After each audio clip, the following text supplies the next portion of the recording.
Mohan began to save for his daughter's higher education 16 years ago.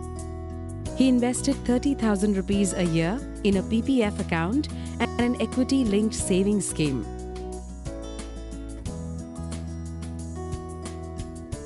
Mohan expected his equity investments to grow at 16 to 17%.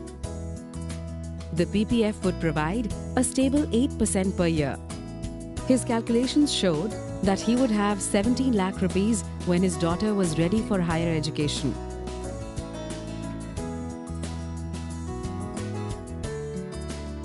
When someone says that the long-term return from equity is 16%, they are referring to the average.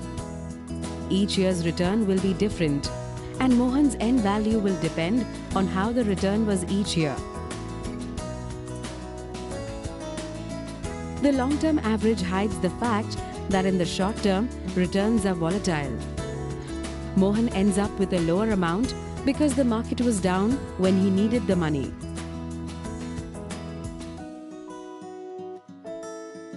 Mohan should not be driven by the illustrative returns, but rework what the end value would be across various market cycles. He should have invested a bit more and assumed a lower return. Mohan's equity investments went through both the bull and bear market cycles in 16 years. As his goal draws near, there is a risk that the final value would be widely different from the expected value. Mohan can do better if he kept an eye on the proportions. His 60% in equity would have fallen down in a bear market. That is the time to invest some more.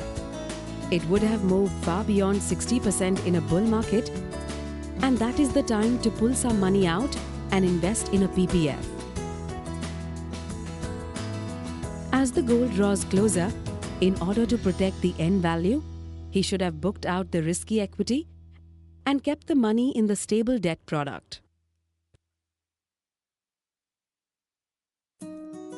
Long-term investing requires careful strategy, active monitoring, and timely protection of the end value. Don't invest and forget about it and hope long-term will take care of everything.